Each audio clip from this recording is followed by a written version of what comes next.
Taking a step back and looking at the question this raises about foreign interference in the Philippines.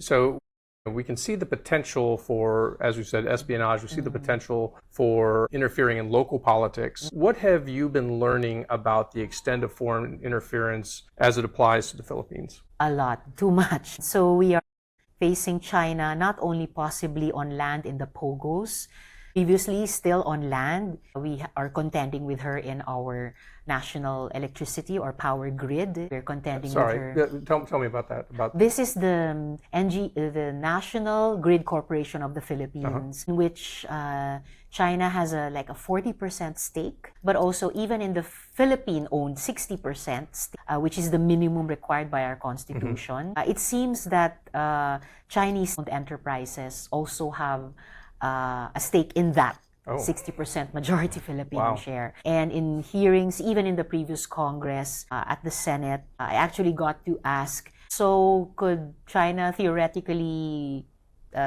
close the switch on our lights in our house, our national house? And some resource person said yes. So that's one. China is also in our telecoms industry, because when we tried to open up what some call the duopoly of just two major Philippine telecoms companies, what came in was a company, Dito, which for our research was also majority China-owned.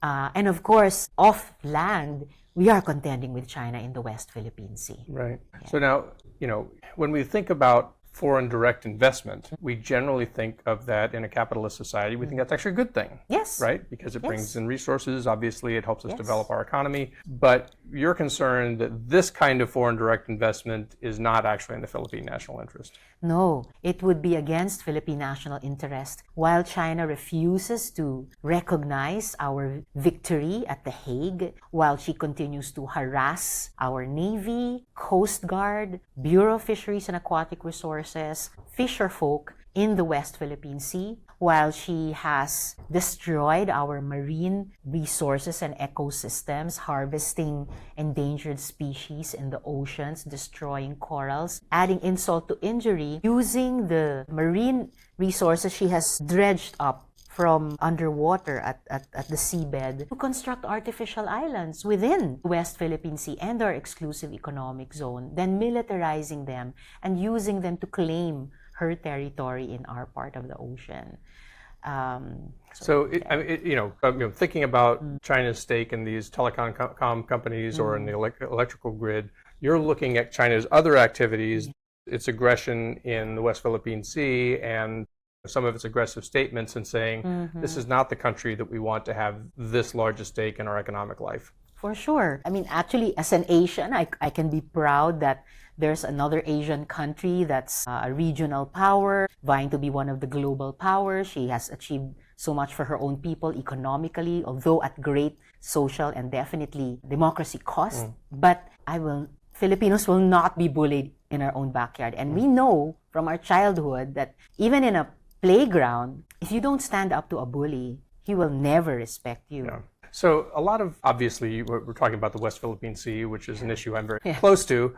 And a lot of people, I end up occasionally in back and forth with people who have a different view.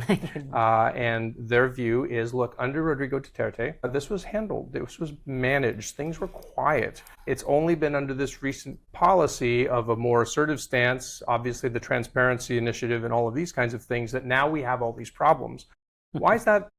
Why doesn't that make sense? It really doesn't. It's a trope from China's influence operations, trying to change the opinion environment here, attacking Filipinos who uphold the Philippine national interest, and building up their own spokespersons, even within Philippine society, who echo Beijing's talking points.